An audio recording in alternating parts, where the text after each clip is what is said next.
Hey guys, welcome in. Happy Saturday.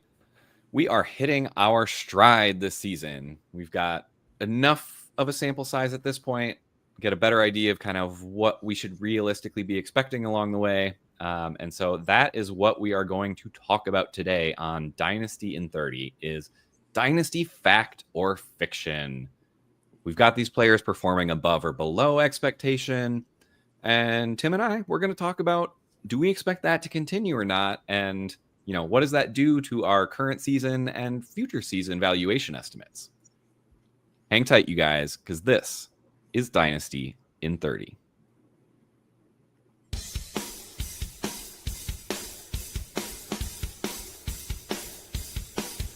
You're watching Dynasty in 30, only on Fantasy Now Plus.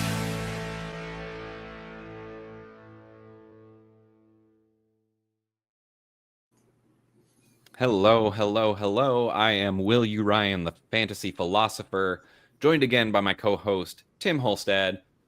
Before we get going, we've got some quick reminders. Dynasty in 30, it's a Fantasy Now Plus show. It's brought to you courtesy of Finn's Talk Sports Network. You can catch us live each Saturday on the Fantasy Now Plus YouTube channel or on FTSN Extra. You want to make sure to check out all of the other content we've got on the website. We've got written content across all sorts of various fantasy football formats. That's just at fantasynowplus.com. The site also contains weekly rankings, game picks, much more. Am I forgetting anything, Tim? What do we got out there? I've got a whole bunch of underdog content, especially in the written sphere. As you can see in the graphic down below, play $5, get $100 in bonus with the promo code FN+. Yeah, a lot of fun stuff to be found on the website for sure. Awesome. And you'll definitely want to check out the rest of our weekly shows. Tomorrow morning, we've got last minute fantasy football advice with Pudge for a change. I guess Pudge is usually there, but Justin's going to be out of the country. So we're trying to hold down the fort and not leave things burning for when he gets back. Monday, we're going to have the latest episode of Cold Brews and Hot Takes. Tuesday, you can find Priority Waiver Show. Wednesday, we get the double dip. You got the Start Sit Showdown during the day, Fantasy Rankings Report in the evening.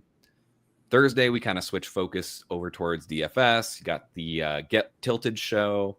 And then Friday, we've got an IDP show. So really, there's something for everyone throughout the week. Definitely check out the other shows. It's all great content.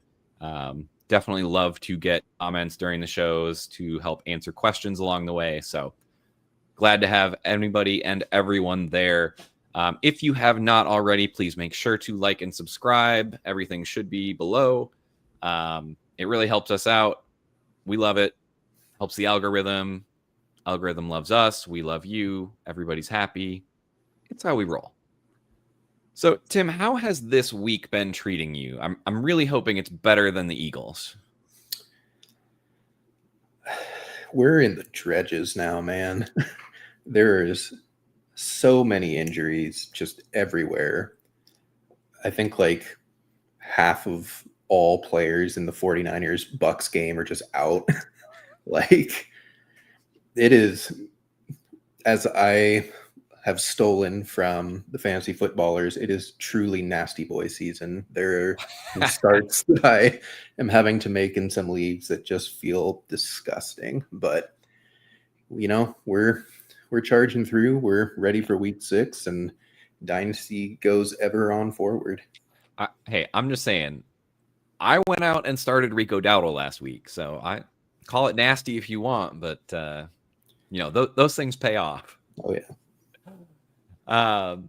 So today, kind of talking about Dynasty fact or fiction. Where are these players performing compared to their expectations, and just really kind of turning that into a Dynasty perspective, because in this day and age, everyone needs instant gratification. Seems like someone makes a reception and their Dynasty value shifts. So let's talk a little bit about quarterbacks at first. If I'm being honest, I kind of feel like the performances have been really solid this year from QB. I think more players are really overachieving than falling short. And the ones that are not really performing, it's more because of injury than poor play for the most part. Yeah. So let's start on a positive note here. Dak Prescott. Okay, we brought him in. He was drafted as QB 11 this year in redraft. So, I mean, expected to kind of be a QB 1 this year. A little bit older for Dynasty, but I mean, he's off to a QB 5 start so far. Are you buying what he's selling here? Is this like his range of production? And like, is this going to continue? What are you doing with him in season and kind of as we turn the page from 2025 into the off season? I believe in Dak. I always have. I think this season has honestly gone not the way that we kind of collectively expected it for Dallas. We thought this run game is going to be trash. Dak is going to have to throw the ball an insane amount of times. And he still is, but also their running game is not trash. Javonte Williams has been reincarnated. So, and he's missing CeeDee Lamb for pretty much the whole season so far. I'm buying what Dak is selling. He's only 32. That's not that old in quarterback years. He's, he left his mobile rushing quarterback days behind several knee injuries ago at this point. So he kind of is what he is. But what he is maybe like a minor league version of Joe Burrow, where you give him great weapons and you give him even a competent offensive line, and he's just going to give you fantasy points. So for me personally, I'm buying Dak. He's the ideal QB2 in Superflex. I think he's right on the cusp of being a perfectly fine QB1 in one quarterback leagues.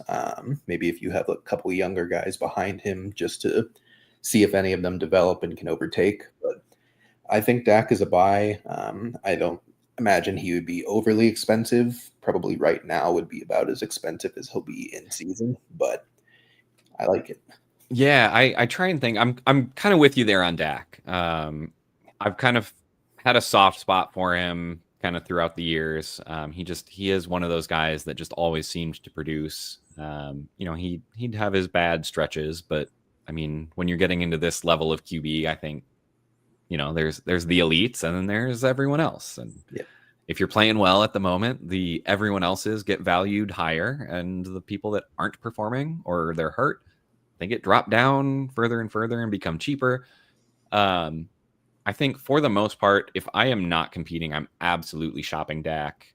I mean, I don't think it's unreasonable to ask for a first in Superflex.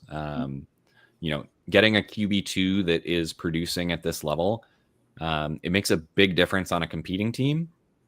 And I mean, frankly, if they're buying QB2 production there, like that should be giving them a pretty big advantage in the season. So that first that they're giving up probably is going to end up being later, which I think ends up being kind of a fair price to help a contender compete this year. And frankly, it helps you out too, because you get the points off your roster. I know many leagues these days are going reverse best ball or reverse max best possible points to determine draft order. I personally like that. I think it opens up the trade market a little bit more, because you get the people get a few of their stars injured, and it's like, well, I'm not competing this season. I better get everybody else off my roster. So you start seeing deals go, and it's like it starts with a fire sale. So yeah, I'm with you. I think even if you can't get a first for Dak, I mean, I think his value is definitely higher than it's going to be, even heading into next season. I think it's quarterback's one of those positions that is what have you done for me lately? When you get the hot hand at QB, I think it makes sense to buy the hump, I guess. Like if it's usually buying the dip, buy the hump when they actually produce. And then, once he stops producing, maybe you look at then acquiring him back for less than what you sold him off for. Turn a little profit there in the off season. Another guy, similar situation, although I think kind of more on the back burner for dynasty managers. Matthew Stafford looks really good this year. And I mean, I forget where he was. He was going like late for redraft. Everyone was worried about that back injury. I mean, Yeah. he is old, even in quarterback years. Yep. I mean, he's in at QB6. I think I'm looking it up now. It looks like he was going as QB 23 for redraft, performing at QB6. I mean, that is found money as your QB2. Same situation? Are you handling him differently because of his age or because of the play style and situation? What's the difference here between like Dak and Matthew Stafford? It's definitely tough. He's so much older. That back has been a problem for like a decade now at this point, but it's kind of just ever looming of like he could just retire tomorrow and he will have accomplished pretty much everything in his career at this point. I don't think he's going to be the type of quarterback that's like record chasing. I think he's a premium buy for contenders for sure. I would even consider, if you're just like very firmly in first or second place, I would consider my first for him because Okay. I don't see a reason why he stops producing this season. Puka is him, and Devontae has just become one of the best red zone threats for the Rams that they've ever had. So it's kind of like a perfect supporting cast for Stafford, and McVay is still McVay. So if he's on your team and you're not in the playoff hunt, I would definitely be looking to offload him. Again, he's one of those assets right now where he's just going to stop having value one day, and you can't really predict when it's going to happen. So if you're not trying to win or trying to get in the hunt to win, I don't think you need to have any interest in him. But I think if you're a fringe team, I do think he's worth going after, because while I think a first is reasonable to pay at the back end, I don't think you're going to have to. I think you could get him for a second and like a flex bench wide receiver. Yeah. A Xavier Legette in a second. Like, I'll do that for Matthew Stafford. Oh, man. I wasn't thinking that fake of a player, but hey, people like young first round picks, and they're like, oh, QJ ascended. Let's see if Legette will ascend. Yeah. So I think I'm along the same lines. I think I'm a little bit lower in terms of value just because, I mean, like you said, it really could be end of this year is just the end for him. But I think that ends up getting baked into his cost, like you were saying. I don't think you need to pay a first for Stafford. So if you can go out and get him for, even a second plus, I think if he turns your kind of like trying to squeak into the playoffs into a legitimate contender because you're actually, solidified at, I mean, frankly, the guy's producing at QB5 and QB6, like that can legitimately be a QB1 for you, even if, I mean, ideally you've got one of the elites already, but there's only 4 of them to go around, 5 of them maybe. So only 4 this year. Yeah. Yeah. So, I mean, having these guys even sliding into your QB1 is a win for you at this point. Yep. Yeah, I would definitely, I would look to package some of the younger players that haven't really hit their stride yet. I'd probably try and avoid rookies this year, just because I like to be more patient with rookies in general, but like second year players that just haven't hit the way that we hoped they would last year and into this year.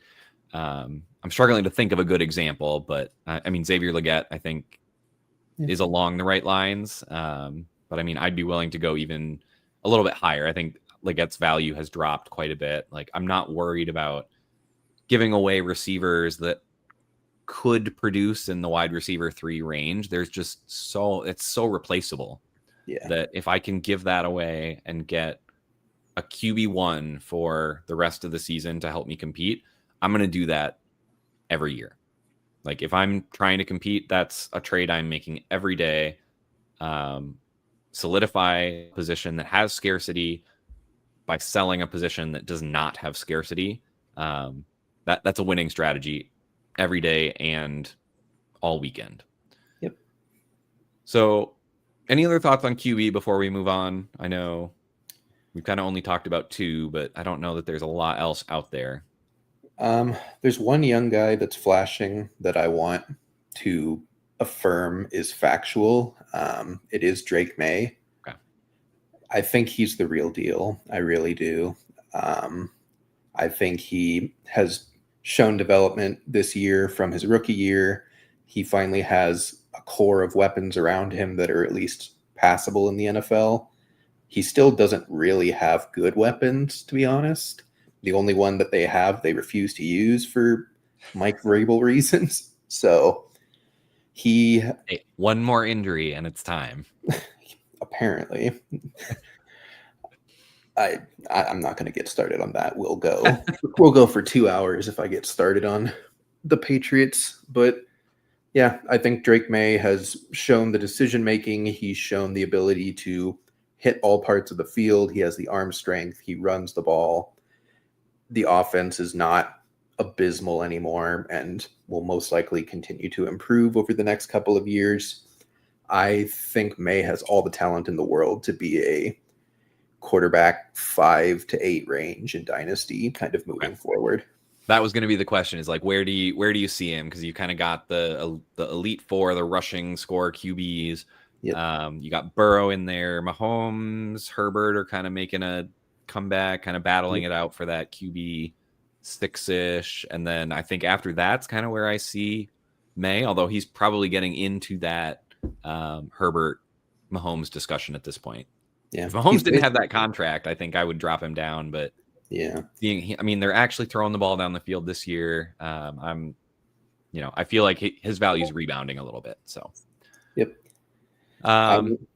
Yeah, I think he's basically just Justin Herbert, like without the 4,000 yard passing year yet. Yep. But they're basically the same player. Otherwise. I like it. I think that's a really good comparison. I don't think people were expecting too much from Herbert when he got started either. So, yep. Let's flip over then to running backs. Here, I think we do have more underperformers. So kind of, if we start at the top from redraft, the first guy I really want to hit on is Derrick Henry. He was drafted as the running back 5 in PPR redraft leagues. And I mean, I think we all know why. Like, the dude was killing it last year. Yep. So far, he's running back 23 on the season. He is 31. Like, is Father Time catching up? Where do you fall on this one? He's a nuanced discussion, but to make it semi-short, the Ravens defense is just the worst defense I've ever seen this year. I have, obviously injuries happened, but you would expect a defense that good to have contingency plans to keep them passable, but they are just atrocious at every phase of the game for defense. And Derrick Henry doesn't score points on losing trailing teams. He just doesn't. He never has for the Titans. He never has for the games that the Ravens have to pass a lot. They just have had to pass a lot in every game this year. So it's just not coming to him. And when Lamar gets back in week 8, it'll be interesting to see where this team stands. I don't think you can have a team with Lamar Jackson at quarterback and be like, we're going for the number 1 pick. Whether they can control that or not is a different question. But as far as intentions, they're going to try and win every game. They're going to try and get back into the playoff hunt. The division is winnable. I don't believe in the Steelers whatsoever, despite them being 4-1. So I think for Henry, he's a sneaky buy if you're a contender. I don't think he's actually dropped off from a talent standpoint. I think the game situations have just been absolutely terrible for him in every single game, pretty much. See, I hate this. We're agreeing way too much so far. I'm 100% with you. I think this is actually fiction on Derrick Henry. I think the narrative all at the beginning of the season has been how tough the Ravens' schedule was.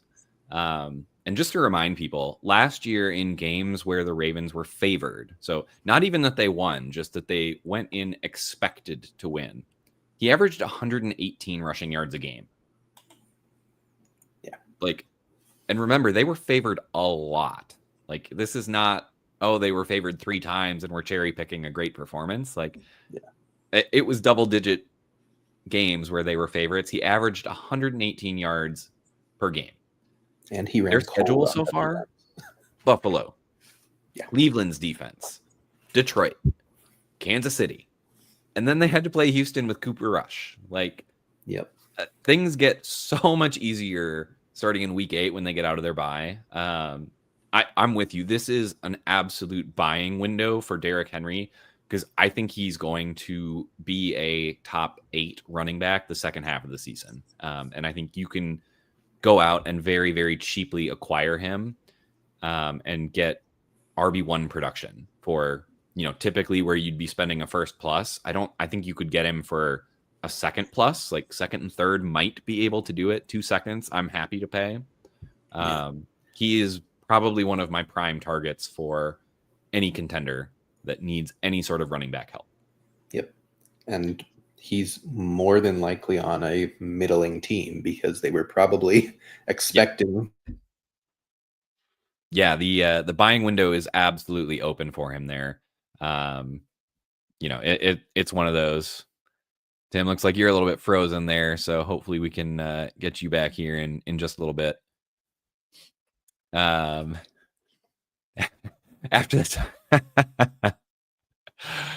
Oh, Keaton time after the bye. We'll see. I do like Keaton. I think he's one of those players who is essentially free at this point. That, I mean, he should be on rosters. If Derrick Henry does go down, like, I know he's not human, but if for some reason he is, I mean, Keaton would pick up the early down rushing, and at that point, like, with their schedule in the back half of the season, I think anyone could produce in that offense. So Keaton's shown he's got juice. Absolutely get him picked up as a kind of a contingency. But the other guy I really wanted to talk about for running backs is Chase Brown. Kind of one of those fringe RB1 situations. There were a lot of debates about like Brown and Bucky, very similar situations of guys who were kind of projected to own their backfield on good offenses. Obviously, the Bengals have lost Joe Burrow, but Chase Brown, even after that, I mean, he's only running back 32 on the year. Like, that is, with the amount of work he's getting, you would still expect more from that. And I mean, frankly, it almost just goes to show you how Joe Burrow really should be in the MVP discussion, even though he's going to miss most of the season. And I mean, I don't see a way for Cincinnati to really turn this around without Burrow. So I think the thing to kind of keep in mind is, where do you see this going with when Burrow does get back? Is we haven't really seen much Taj Brooks yet at all, even with all of the struggles. Chase Brown is still dominating that work. We kind of knew that Perrine was going to eat into the longer down and distance stuff. That was kind of coming out before. Yeah, and looks like Chris is kind of calling that out, that Perrine's been taking more and more of the pie. In my mind, honestly, that's more the long down and distance stuff. I'm not so worried about Chase Brown as the rushing option. I think he's still going to get 70-75% of the rushing work there. And in that offense with Joe Burrow, that's going to be extremely valuable. It's going to end up being an extremely valuable backfield. So my take on this is Chase Brown's actually a buy, but it's a buy for the future. I think you can get him at a discounted price, and I don't see why he would be valued any differently going into next year than this year. I am a Taj Brooks truther. So Chris, I'm with you here. I wish we were seeing more Taj. But the fact of the matter is that the Bengals aren't playing him much. So you would think they would want to get a look at what they've got in their rookie. Maybe they're just trying to protect him a little bit in a bad situation. But we also have to be open to the fact that maybe we're just wrong and maybe Taj isn't as good as I was hoping he would be. And if that's the case, I mean, right now you can get Chase Brown for less than a first. And I mean, I know people hate trading away players like Chase Brown at this point.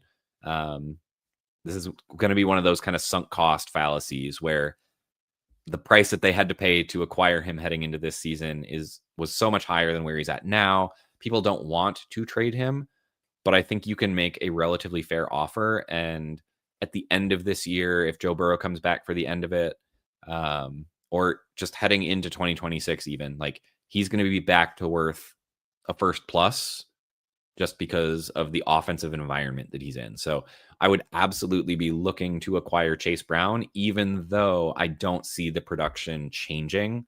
So I'm going to go fact on the production, but it's going to be an immediate turnaround as soon as Burrow gets back. I'm going to switch over to wide receiver. In my mind, wide receiver gets a little bit interesting in this type of discussion because that's where we have options going both ways. We did have a group kind of started off underperforming, just couldn't really get it going the first few weeks. Nico Collins, Brian Thomas Jr., AJ Brown, Ladd McConkey kind of were all in that range of back end wide receiver ones for kind of redraft season. So people were expecting them to come out and just produce. And I mean, Nico Collins has not, he had a touchdown. They started coming out and they got the Bengals with their beat up team. So Nico Collins has turned it around. Brian Thomas Jr., there's a lot going on in Jacksonville. So I'm a little bit disappointed there. I don't think Jacksonville is going to turn it around all that much from a passing game perspective. I think this is a Shane Waldron issue there. And I know I was talking to Tim earlier. We have kind of very similar feelings about Travis Hunter and Brian Thomas Jr. Just expected way, way more out of both of the Jacksonville wide receivers. We just really haven't been getting it. To some extent, it's going to be it's the Shane Waldron effect. They're just misusing their wide receivers. Trevor Lawrence has been not great. He's been okay. I mean, they did go out and get a win against the Chiefs last week. So I'm not going to throw everything on Lawrence. I think he's doing fine. I think he has the ability to support wide receivers, but the scheme is not working right now. So they're going to have to get that turned around. I don't know what else there is to say about AJ Brown. I mean, something's not right in Philadelphia right now. We'll see if they can get it turned around now that they've kind of got the mini bye following the Thursday night game. He was a little bit more involved again, but I mean, if they're going to get him more involved and lose to the Giants like that, I cannot imagine that Sirianni is going to keep calling those plays. So, I mean, I'm concerned about AJ Brown from what he's been expected to be. I think we just have to accept that this is what the Philadelphia wide receivers are now. This is their offense. It's what they want to do is to run the ball when they can. If they get forced into passing, they will. But you're gonna have some games where they just don't get enough work. Now, kind of the last player there, Ladd McConkey, is really interesting to me. I think Ladd McConkey is a buy. So he has not been producing. He's kind of that third wide receiver out of the Chargers wide receivers this year. And I don't think he hasn't really taken a step back in terms of talent. I mean, it's really just that the other two wide receivers, Keenan Allen and Quentin Johnston, have really played well so far this year. I kind of believe in the Quentin Johnston turnaround. I don't think he's a great player, but I think they're using him the right way this year. And we're seeing the fruits of that. So that's one of those things to keep in mind is that coaching matters a lot in terms of the scheme for wide receivers. If you get into the right situation, a wide receiver that's been left for dead can easily turn it around. Let's go ahead and bring Tim. Looks like we got you back. So before we keep going, do you have any concerns on Ladd? I know he's kind of underproduced. He's that third wide receiver now after kind of just owning that room last year. I don't. I think Keenan Allen is a rental at best. Yep. Every year he plays, it's less and less likely he'll be good. We were all kind of shocked he was good this year. And Ladd is good, even though the fantasy points aren't really hitting right now. But his production profile is good. He has efficiency. He has the ability to separate. I don't see a reason to fade Ladd. I think he's an excellent buy, regardless of where your team is at. I would happily go for him as a rebuilder as well. Do you think Ladd's going to perform better in the second half? Yeah, absolutely. Okay. See, that's my concern. Is I don't know that in my mind, I wonder whether he will or not, because Keenan actually is playing well. Got to credit the guy. I had kind of left him for dead after that horrendous Chicago season. Sorry, my dog's scaring me with some of these coughing noises over here. Hopefully people aren't picking that up too much. But yeah, so Keenan Allen is playing well. Quentin Johnston, I think, is becoming a real player. So I could see the Chargers just kind of spreading the ball around, and Ladd just isn't particularly fantasy relevant this year. Not that he's not playable, just he's not going to be what we hoped he would be. But I'm 100% with you that I don't see the Keenan block as a long-term thing. I think Keenan's going to be gone. And then, they drafted Trey Harris and Keandre Lambert Smith to try and find someone to fill that X position. They decided to bring back Keenan Allen, which, okay, he looks good. So maybe there was something there, and maybe he is just good in blocking those players. But I think more likely they realized they didn't have players that were ready to contribute yet, and went and filled a hole. And I think once we see Keenan move on, all of a sudden it's going to turn back into Ladd being that top option. And then we just won't see as many targets go out to that X position. So, and it is worth noting that Ladd, QJ has gotten very lucky on touchdowns so far, which is kind of inflated his numbers a bit. He is getting more targets than you would think, but he's still not the target leader on this team. And Ladd has gotten kind of unlucky. He had that punt return for a touchdown that was called back last week. He has the talent. He's shown the talent he produced last year. I think we just as a redraft community just got over our skis on these young second-year wide receivers and just being absolutely certain that they were all going to break out even further. Some of them don't. That's just how football works. But Ladd's still good. He's just not going to be a top 12 wide receiver, most likely, in any given year. Okay. Quick note there on some of the Chargers receivers. Trey Harris left for dead. I don't think so. I think this is just one of the standard rookie curves. In my mind, it's they drafted him. He was great against man coverage in college. Yeah. I think he's just he's a young wide receiver that just needs to be brought along. So I wouldn't mind going out and picking up a couple shares cheaply, just to see what happens with Keenan Allen in the offseason.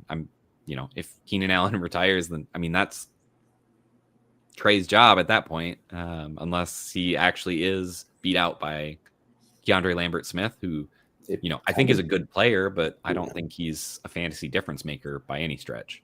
I don't know. It kind of seemed like he was beat out by Keandre Lambert Smith before they signed Keenan Allen. It's impossible to tell now, but yeah, exactly. Now they're kind of both blocked, and I'm at that point. I'm happy to take the shot on. What was Trey Smith? A third round pick?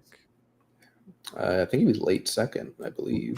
Even better. And so he's got some draft capital there, and especially now that I mean, it's not like Keandre Lambert-Smith is playing and having that chance to step up and really just solidify himself above. All they're doing is kind of the backup reps in practice. So I don't think that's going to get nearly as much weight. It'll be, how do these guys play next year when they come into the season during training camp? Yeah. So pretty ironic that the only position the Chargers have depth in is the one that's been healthy all year. Yep. So okay, getting a little bit over time. Let's try and finish up with tight ends here. So tight end at the top has really kind of been a mess. Bowers and Kittle are hurt. Laporta started slow. Even Trey McBride hasn't been Trey McBride. He's a little bit below where he was last year. Long term, are you concerned about any of these guys? I mean, these are kind of the dynasty top 4 heading into the season. Are you dropping any of these guys out? Are there concerns there, or is this just they're injured or, random week-to-week variance starting slow? I've got to be honest. I don't see it with Sam Laporta. I just don't. I think it was purely he got 10 touchdowns as a rookie. This Lions offense is more than willing to spread the ball around besides Amon-Ra, and 100%. Amon-Ra's never going away. Jahmyr Gibbs is probably never going away. They would like Jameson Williams to never go away. So it's not like his situation is in the point where they could really improve that much. They're already like the offense, and he's not doing that much in the offense. So I personally think he's very overinflated in value still. I would be looking to move him for Colston Loveland plus, Harold Fannin plus. I would add a plus to get to Tyler Warren. I would add a plus to get to McBride or Bowers because I think those two are fine. I think, as so you said, you're really looking to pivot off to either go get the known quantities or the guys who you feel are undervalued and are going to be moving up and get a value on them with him. Yep. I mean, even like the guys that are right in that range, like Warren, Kraft, I like them better straight up than Laporta. So if you find someone that still values Laporta more than that, I would make that pivot right this second because I just don't see it with Laporta. I think he's fine. He'll be a good back end tight end 1 for a while, but I just don't think he has like the tight end 1 overall type of potential, especially as more and more talent comes into this league now. Doesn't have the tight end 1 overall potential. He hit overall tight end 1. Correct. And Brock Bowers was in college, and Fair. Trey McBride was sitting behind it's not like Zach Brock Ertz. Bowers is playing right now. And he has similar amount of fantasy points as Laporta. I'm not going to argue that one. I definitely with like Bowers and Kittle. I'm not really concerned about their outlook. Obviously, Kittle's getting a little bit older.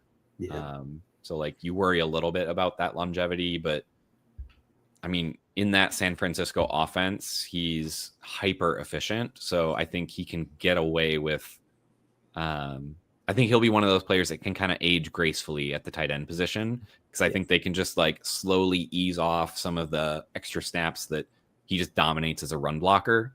And I mean, I think they'll still be able to get the explosive plays out of him for a few years to come. Bowers, obviously, I mean, I still think he's essentially a generational talent. I have no concerns there.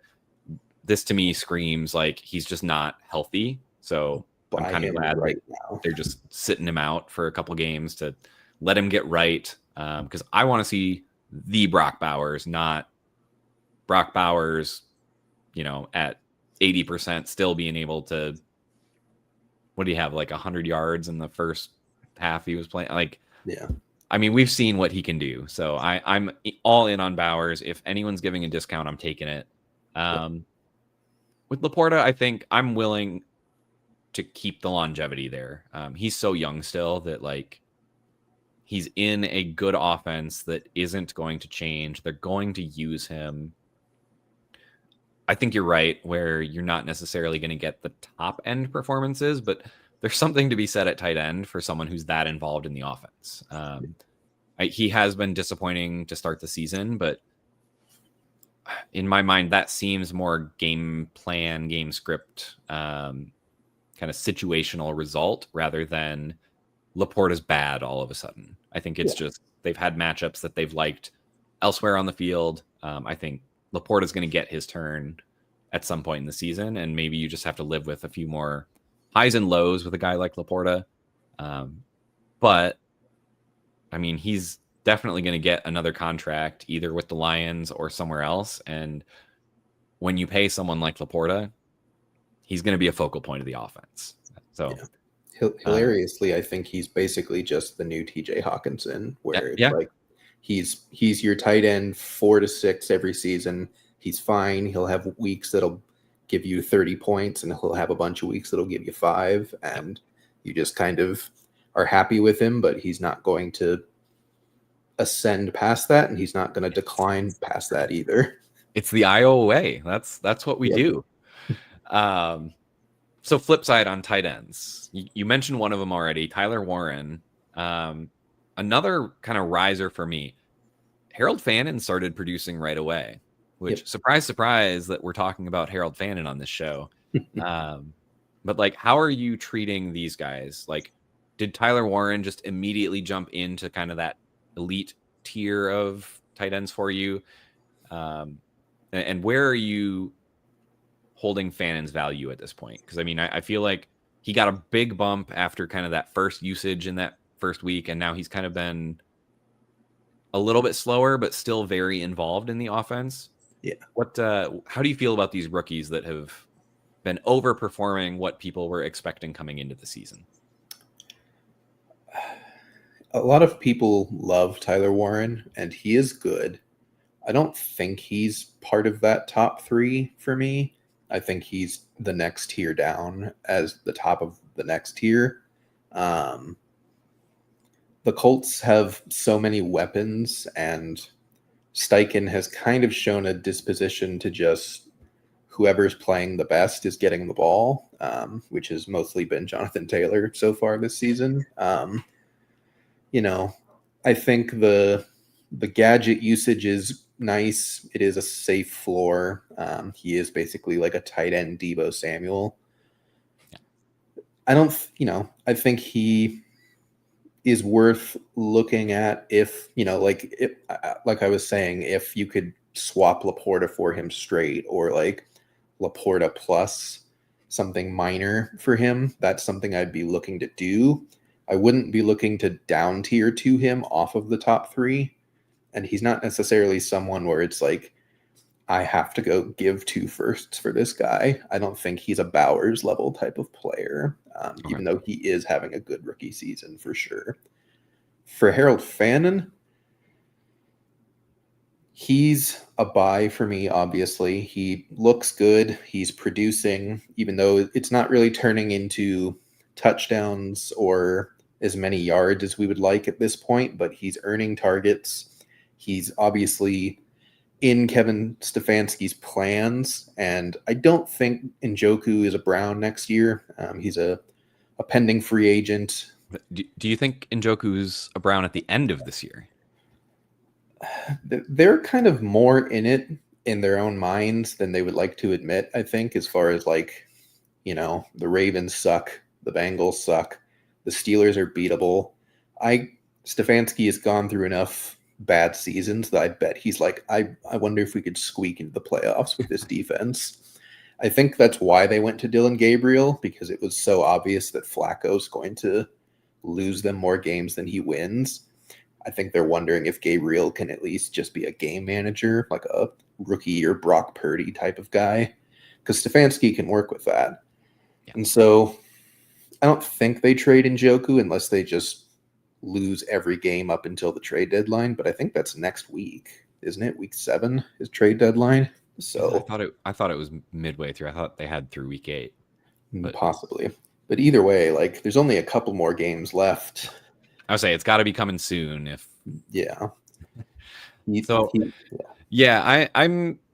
think I'm with you on Warren. Like, I will admit, Warren is achieving more success than I envisioned. I had him as the clear tight end 3 in this class. I was higher on Loveland, higher on Fannin.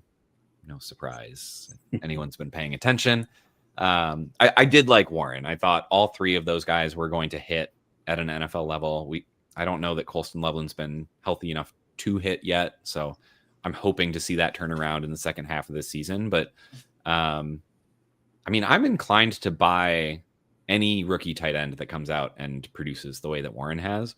I mean, it's traditionally been a position that it takes a few years, really. Yeah. So, I mean, yes, we've had Brock Bowers come in. We had Sam Laporta come in a few years ago.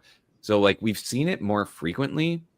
But I think people forget how often it has taken people 2-3 years before they're really hitting their stride at the tight end position. I mean, you basically have to know the blocking schemes and you have to know the passing schemes. Yep. Unless you're a very, very specific skill set player where they're only going to play you on passing downs situation. Like sometimes we see that, but I don't think that's the case with Tyler Warren. I think they're expecting to use him as a full-time tight end for everything. Yep. And I mean, I'm inclined to buy. I don't know that he's quite in that elite tier like you were saying, but I mean, it's hard to look at what he's done and not be extremely bullish for the next 5+ years. Yeah.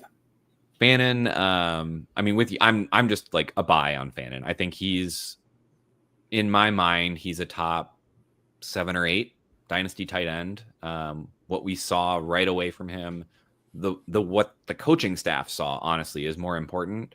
They said, this is a guy that we have to get the ball. I mean, they designed plays for him. He had like gimmick usage you're talking about with Tyler Fannin. He had a wildcat carry too. Yeah. You don't see that out of rookies that aren't looked at as one of the best players on their team. Yep. So, I mean, the production hasn't been there yet for Fannin. He's tight end 16 on the year so far, so not even in as tight end 1 production, but the usage is there. He's also splitting looks with David Njoku. Like the usage of that tight end room has been awesome so far this year. Yep. As soon as Njoku's out of the picture, expect Fannin to just absolutely take off. Mm-hmm. I mean, I think he's been playing like 80-ish% of snaps. I think that would go up to 90 plus with Njoku out of the way. And his route share would be basically every pass play.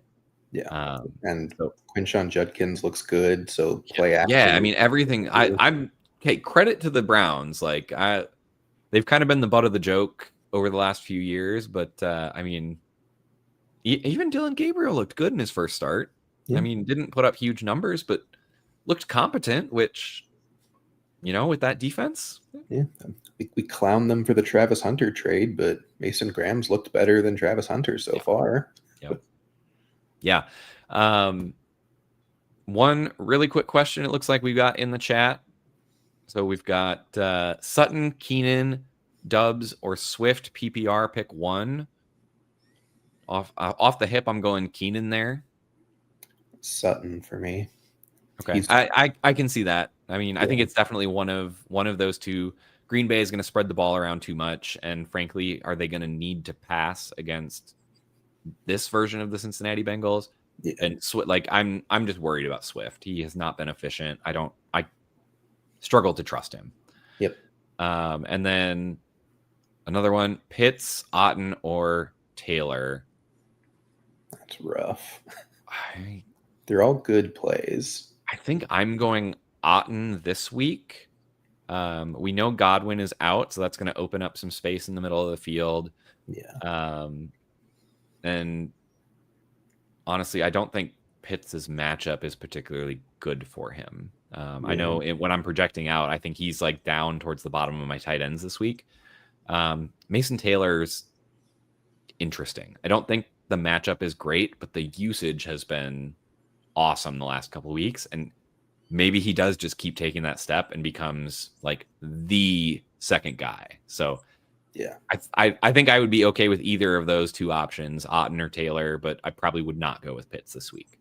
Yeah, I think I would rank them Otten, Pitts, Taylor. Just the only reason I like Pitts is because Mooney is out once again. So That's a good point too. there's basically just Bijan, London, and then pray for whoever the third target ends up being. But it could easily be Ray McLeod because Falcons. So Yep, absolutely.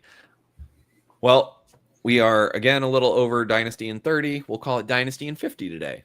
But thank you for bearing with us. Absolutely love having you all in. Make sure you like and subscribe on the video below.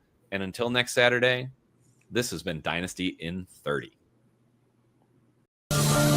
Thanks for listening. Be sure to like and subscribe wherever you watch or listen to podcasts. We'll be back next week for more ways to win your league.